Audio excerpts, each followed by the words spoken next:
Assalamualaikum warahmatullahi wabarakatuh. Perkenalkan, nama saya Anggreni Eka Nugroho dengan NIC CP196 dari Universitas Brawijaya jurusan Ekonomi Pembangunan. Di sini saya akan menjelaskan mengenai kriteria bisnis dan gap analis dari PT Greenfields Indonesia. Nah, menurut para ahli, menurut Pak Surahman, Zaitamel, dan Berry, gap analis adalah salah satu alat yang berguna untuk mengidentifikasi kesenjangan antara ekspektasi dan persepsi pelanggan terkait kualitas layanan. Nah, dalam model ServQual yang dituliskan oleh para Surahman, Zeta, dan Berry, mereka mengembangkan 5 kesenjangan utama yang terjadi antara penyedia layanan dan pelanggan.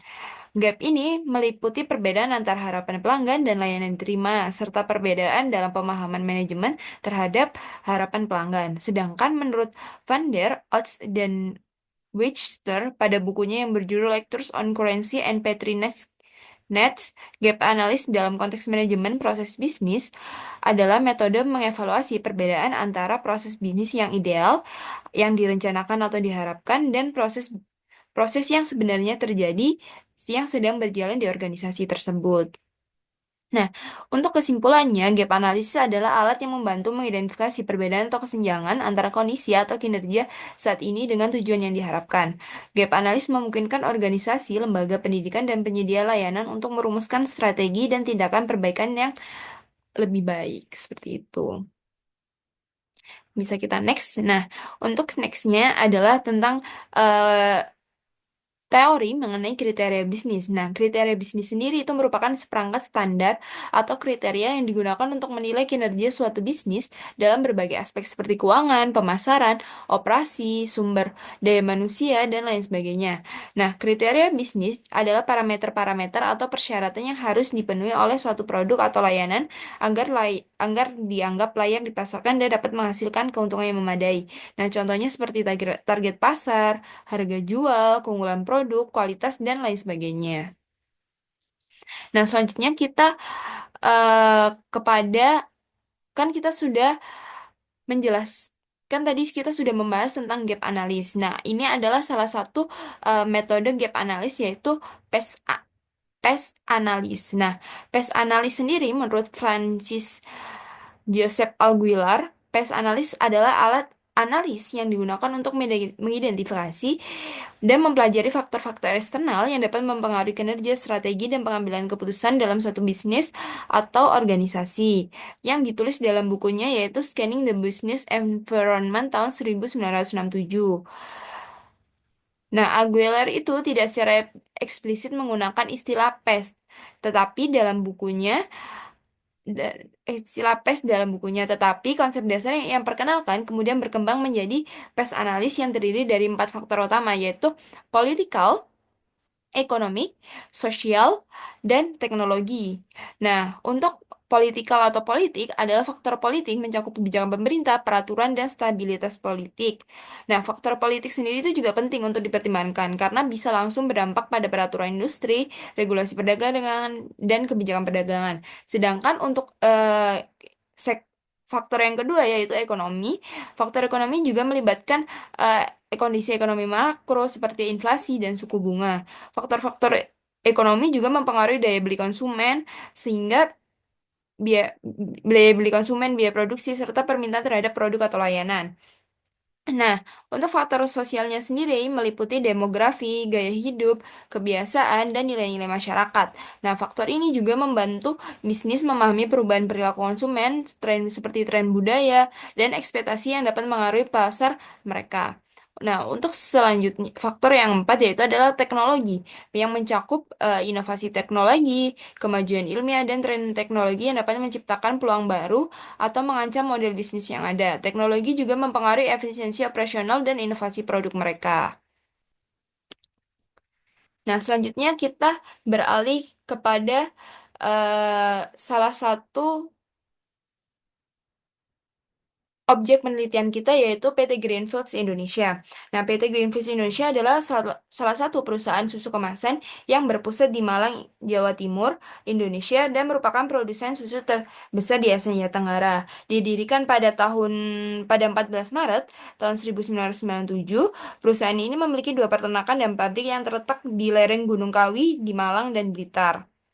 Nah, Greenfields sendiri juga memproduksi berbagai produk berbahan susu seperti pasteurisasi dan susu UHT dengan berbagai rasa dan kemasan. Nah, sekarang kita kepada keunggulan PT Greenfields Indonesia sendiri. Yang pertama yaitu PT Greenfields Indonesia memiliki pendekatan farm to table. Apa sih farm to table itu? Jadi, farm to table itu adalah eh, proses di mana produk susu yang diperah dari peternakan akan langsung dikirim ke konsumen tanpa melalui rantai distribusi yang panjang. Nah, keunggulan yang kedua yaitu Greenfish sendiri berkomitmen untuk menyediakan susu berkualitas tinggi untuk pasar domestik dan internasional. Sedangkan lebih dari 50% hasil produknya yaitu diekspor ke negara-negara seperti Singapura, Malaysia, Hong Kong, dan Filipina. Sekarang kita lanjut kepada produknya sendiri. Nah, produknya sendiri sebenarnya Greenfields ini cukup banyak. Di sini saya akan merangkum beberapa saja, yaitu yang pertama ada Greenfields Fresh Milk, terus ada Greenfields UHT, ada Greenfields Fresh Cheese, Greenfields Fresh Stirred Yogurt, dan yang kelima Greenfields Whipping Cream. Nah, selanjutnya kita masuk kepada klasifikasi bisnis untuk PT Greenfields itu sendiri. Nah, PT Greenfields sendiri itu kan bergerak dalam industri agribisnis yang khususnya berfokus pada bidang peternakan, sapi perah, dan produksi susu segar. Nah, ini saya akan menjelaskan beberapa klasifikasi bisnis dari PT Greenfields. Yang pertama pada aspek sektor industri. Nah, yang tadi sudah saya jelaskan, yaitu PT Greenfields beroperasi dalam sektor agribisnis dengan fokus pada produksi dan distribusi susu. Nah, perusahaan ini terlibat langsung dalam peternakan sapi perah di mana mereka mengelola proses pemeliharaan ternak hingga produksi susu sapinya secara mentah. Nah, yang kedua, bidang usaha. Nah, bidang usahanya itu terbagi menjadi tiga, yaitu produksi susu segar, peternakan sapi perah, dan distribusi produk susu. Nah, yang ketiga yaitu produk utamanya yang tadi sudah saya jelaskan dan sudah saya singgung ada berupa Greenfields Fresh Milk, Greenfields UHT, Greenfields Fresh Cheese, Greenfields Fresh Stirred Yogurt, Greenfields Whipping Cream, dan banyak lagi. Nah, untuk target pasarnya sendiri, PT Greenfields itu mentargetkan konsumen domestik di Indonesia dan pasar internasional seperti negara Asia seperti Singapura, Malaysia, Hong Kong, dan Filipina. Produk mereka ditujukan untuk konsumen yang mencari produk susu segar yang berkualitas premium serta segmen pasar yang sadar akan kesehatan dan gizi. Nah, yang kelima, pada skala operasionalnya. Nah, skala operasional PT Greenfields itu beroperasi pada skala besar dengan peternakan yang luas dan fasilitas produksi yang modern. Perusahaan ini tuh tidak hanya melayani pasar lokal saja, tetapi juga berperan sebagai eksportir susu ke pasar internasional yang tadi sudah saya singgung beberapa negara Asia. Nah, untuk model bisnisnya sendiri, PT Greenfields itu berfokus pada integrasi vertikal yang mencakup seluruh rantai pasokan produksi susu segar, mulai dari pengelolaan peternakan hingga distribusi produk yang sudah jadi. Nah, PT Greenfields Indonesia itu berfokus pada integrasi vertikal, yaitu mereka sendiri yang eh, mengelola rantai pasokannya yang berarti mereka juga mengontrol setiap tahapan proses bisnis mulai dari peternakan sapi perah, pengelolaan susu hingga distribusi produk pasar. Nah, hal ini tuh memungkinkan perusahaan untuk memastikan kualitas dan konsistensi produk pada setiap tahap sekaligus menekan biaya operasional yang muncul jika harus bergantung pada pihak ketiga. Nah, yang selanjutnya yaitu yang ketujuh yaitu regulasi dan standar.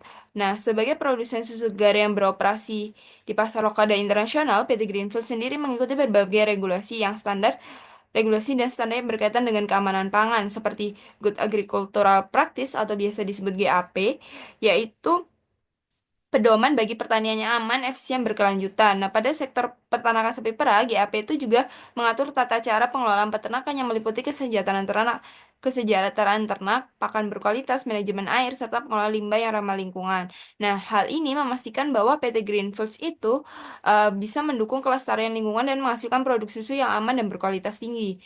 Nah, yang kedua, PT Greenfields juga mengikuti regulasi Good Manufacturing Practice atau GMP. Nah, merupakan standar nasional untuk memastikan keamanan dan kualitas dalam proses pengelolaan makanan dan minuman. Nah, standar ini tuh meliputi aspek kebersihan, fasilitas produksi, pemeliharaan peralatan, pengendalian mutu, serta manajemen resiko kontaminasi. PT Greenfield sendiri juga bisa memastikan bahwa produk susu segar dan olahan mereka itu bebas dari kontaminasi dan memenuhi standar kesehatan yang ketat. Nah, selanjutnya PT Greenfield ini juga lolos standar sertifikasi HACCP, yaitu Hazard Analysis and Critical Control Points. Nah, HACCP itu sendiri adalah sebuah sistem yang dirancang untuk mengidentifikasi dan mengontrol potensi bahaya pada setiap produksi pangan. Tapi PT Greenfields sudah lolos sertifikasi tersebut. PT Greenfields juga memiliki sertifikasi halal yang sudah disetujui oleh MUI dan banyak sertifikasi lainnya. Nah, selanjutnya kita berfokus pada kriteria bisnis. Nah, kriteria bisnis sendiri terbagi menjadi 10, yaitu yang pertama kualitas produk yang konsisten dan premium. PT Greenfields kan dikenal sebagai dengan olahan produk susu segar yang berkualitas tinggi yang diproses dengan standar internasional. Nah, produk-produk susu segar mereka diposisikan sebagai produk premium yang dihasilkan dari sapi perah dengan pengelolaan ketat dan teknologi produksi yang canggih.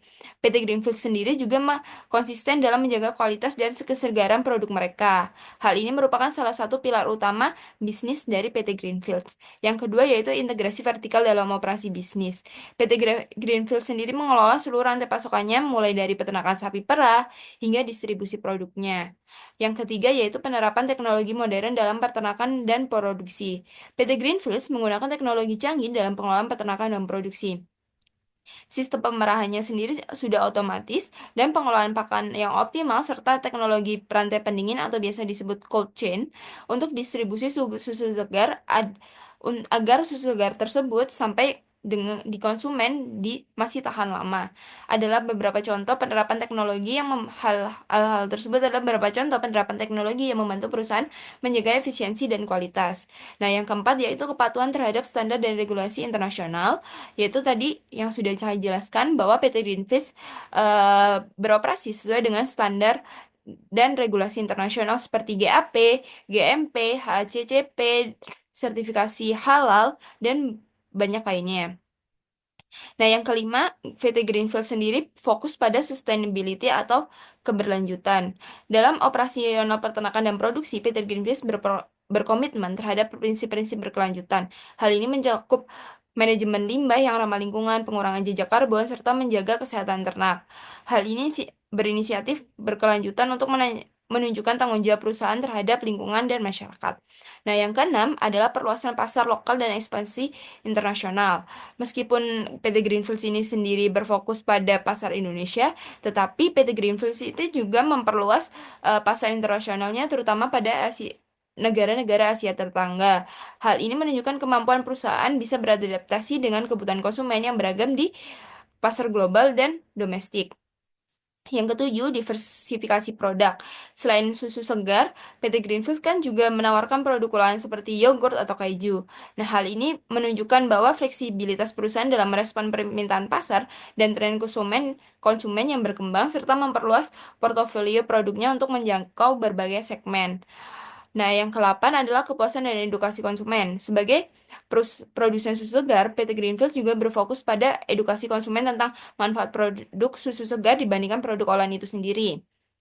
Nah, yang kesembilan, kemitraan dengan retail modern dan distribusi online. PT Greenfields bermitra dengan retail modern seperti supermarket besar dan platform online untuk memperluas distribusi produknya. Aksesibilitas produk merupakan kriteria penting yang harus diperhatikan perusahaan, terutama dalam memastikan susu segar dapat dinikmati oleh konsumen dari berbagai lokasi, baik secara langsung di toko maupun dalam platform digital seperti Shopee atau Tokopedia atau Lazada. Nah, yang ke-10 adalah inovasi berkelanjutan. PT Greenfield sendiri terus berinovasi dalam produk dan teknologi untuk memenuhi kebutuhan pasar yang berubah. Inovasi ini mencakup pengembangan produk-produk baru, peningkatan efisiensi produksi, serta penggunaan teknologi yang lebih ramah lingkungan dalam proses bisnisnya. Selanjutnya, kita masuk ke dalam PES analisis pada faktor politik. Yang pertama adalah kebijakan pemerintah terkait pertanian dan peternakan.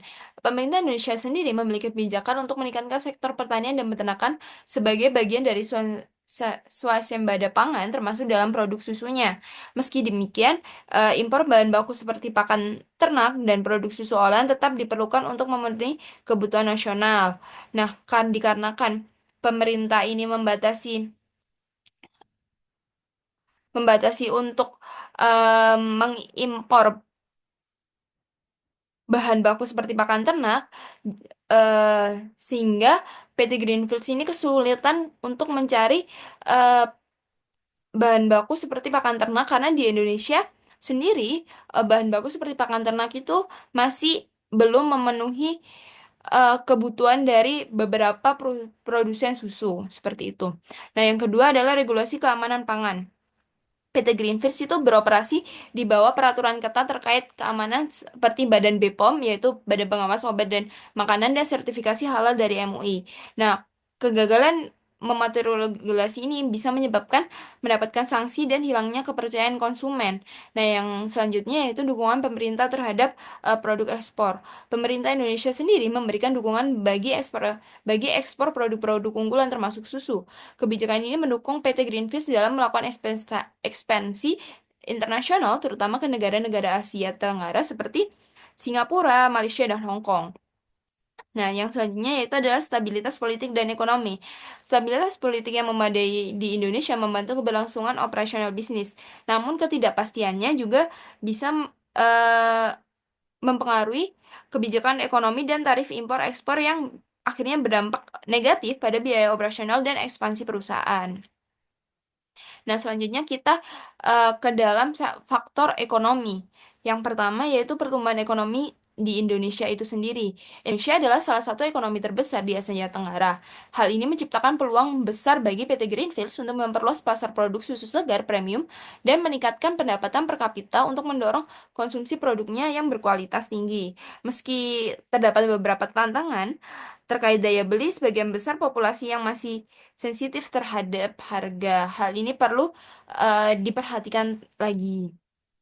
Nah, yang kedua adalah inflasi dan fluktuasi nilai tukar. Kenaikan inflasi dan fluktuasi nilai tukar dapat mempengaruhi biaya produksi, terutama karena PT Greenfields mengimpor pakan ternak dan bahan baku lainnya. Ketergantungan pada impor ini juga membuat perusahaan rentan terhadap perubahan kurs rupiah terhadap mata uang asing, yang akhirnya kurs rupiah itu semakin melemah sehingga eh, biaya impor untuk pakan ternak sendiri atau biaya operasionalnya itu semakin mahal yang akan mempengaruhi biaya biaya jualnya seperti itu. Nah, yang ketiga adalah daya beli konsumen.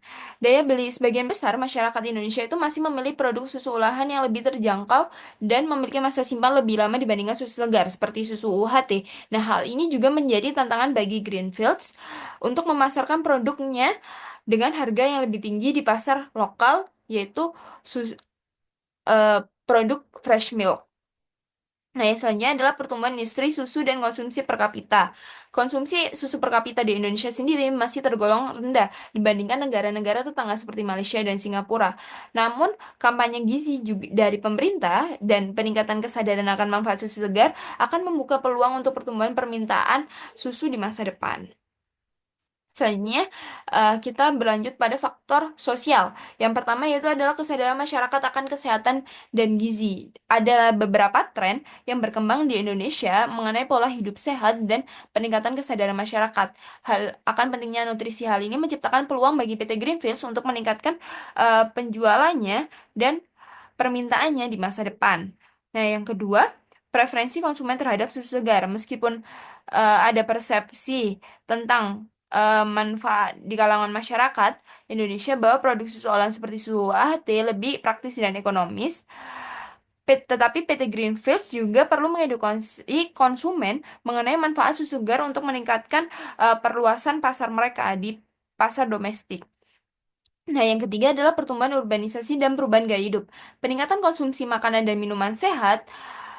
Karena adanya peningkatan konsumsi makanan dan minuman sehat, PT Greenfield sendiri dapat memanfaatkan tren ini untuk memperluas pangsa pasar, terutama di segmen susu fresh milk yang lebih diminati di kota-kota besar. Nah, yang keempat yaitu demografi penduduk muda dan berpendidikan. Sebagian besar penduduk Indonesia yang terdiri dari kelompok usia muda dan berpendidikan cenderung lebih sadar akan pentingnya gaya hidup sehat. Segmen ini juga merupakan target pasar potensial bagi PT Greenfields dalam memperluas konsumsi susu segar di kalangan generasi muda. Nah, selanjutnya kita pada faktor terakhir yaitu faktor teknologi, yaitu yang pertama adalah inovasi teknologi peternakan. PT Greenfield sendiri menerapkan teknologi canggih dalam peternakan sapi perahnya, termasuk sistem pemerahan otomatis, pengelolaan pakan ternak yang optimal, serta pemantauan kesehatan ternak berbasis digital. Nah, teknologi ini juga membantu perusahaan meningkatkan efisiensi produksi dan dalam menjaga kualitas susu dan meningkatkan kesejahteraan hewan ternak. Nah, yang kedua adalah pengolahan susu berstandar internasional. Dalam proses produksi menggunakan teknologi pasteurisasi dan homogenisasi modern untuk menjaga kesegaran susu, proses pengolahan susu sendiri sudah berstandar internasional seperti GMP dan HACCP yang memastikan keamanan dan kualitas produknya. Nah, yang ketiga adalah distribusi dengan rantai pendingin atau cold chain. Distribusi susu segar memerlukan cold chain yang lebih efisien untuk memastikan produk itu tetap segar dari pabrik hingga sampai ke tangan konsumen. PT Greenfield juga mengelola sistem distribusi dengan sistem cold chain yang kuat yang memungkinkan produk mereka dapat dipasarkan dengan baik di berbagai wilayah, termasuk ekspor ke negara tetangga. Nah, yang keempat adalah inovasi produk dari PT Greenfields ini itu sendiri. Nah, inovasi produk PT Greenfields itu sendiri dalam eh, produk akhir-akhir ini adalah yogurt dan keju yang menjawab tren konsumen yang menginginkan varian produk olahan susu yang lebih berkualitas tinggi. Selain itu, PT Greenfields juga mengelola berbagai bahan rempah-rempah seperti cengkeh dan banyak lainnya. Sekian itu saja mungkin dari saya. Bila ada kesalahan kata, saya mohon maaf. Wassalamualaikum warahmatullahi wabarakatuh.